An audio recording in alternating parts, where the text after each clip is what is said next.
121 lagunek, 121 raiderrek parte hartu zuten atzo, Arrasaten jokatutako Euskadiko enduro txapelketan.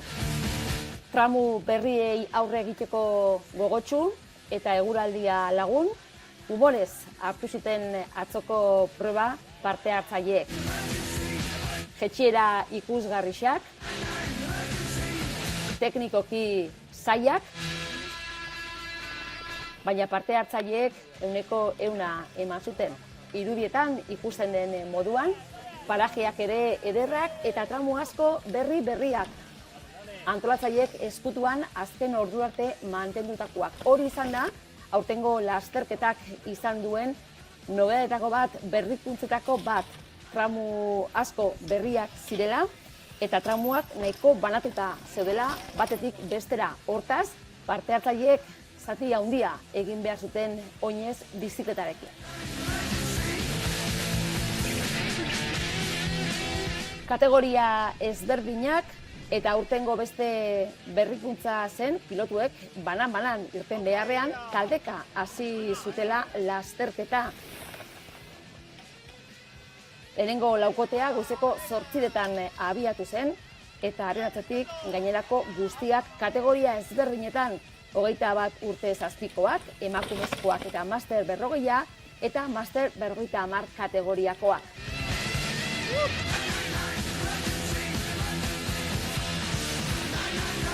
Eta guztien artean azkarrenak, Markel Uriarte eta Onintza Muruaga izan ziren. Markel Uriartek egin zuen denborarik onena, Beñat Seminarioren eta Juanjo Esnaolaren aurretik. Orbea taldeko debagoiendarra oso gustura aurkitu zen atzoko lasterketan. Emakumezkoek berriz lehia polita izan zuten.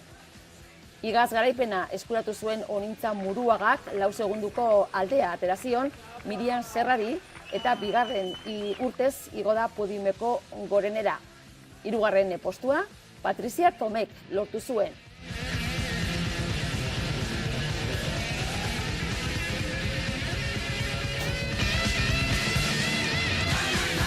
Beste kategoriatan onela geratu ziren sailkapenak.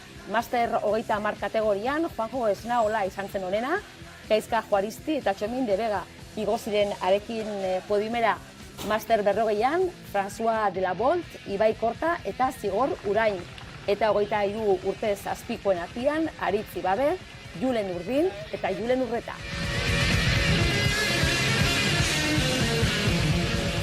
Bueno, Markel, zorionak. Y es que, Zelaino onda proba? bueno, oso ondo egia esan. Lehenengoko tramuan, pare bat susto uki ditut. Bi erorikokin, hasi eta lehenengo kurban erorinaz. Lehenengoko tramoak kenduta, gainontzeko 3 tramuetan neure erremua jarrali izan dut, eta ondo. Sustorik auki gabe, erremuanian, eta ondo. Zelako izin da ibilbidea aurten? Oso politxa. Egia esan keston lan egin daue. Gainera, harrigarria da hori, tramo sekretoak ere, azkenengo momentura arte sekreto mantendu dela mundu guztiarentzat. Eta hondikan areta gehiago, kontuan hartuta hori, azkenian tramo guztiak kanporretan ziela. Eta gauetik goizera, ateratzia horretatik beste tramo bat inor ikusi gabe, benetan kresten meritu dauki antolatzaileek eta txapo. Bueno, zorionak. Bai, eskerrik asko. Zelaino onda proba orokorrean? Ondo, nengoen urduri, etxean nengoen eta etxean beti nau pixkat urduri hau, baina gustora eguraldia ona, pasan urtean egon zan euria, orduan aurten disfrutatu dugu ondo. Eta aurten maila zelako izan da, aurkariak zelan ibili dira? Oso gogorrak, oso gogorrak, batez be Mirian oso aurkari gogorra, bai. Parte hartzaileak oso gustora eta batez ere tramu sekretuekin ere oso gustora geratu dira. Bai, kontzeptu hori jende asko guztietan gatu, ez? Eta kronometra hori esuntua bai aldatu bino, dana oso ondo fonda, eta oso kritika oso nahi bikido, así que oso posi gauz.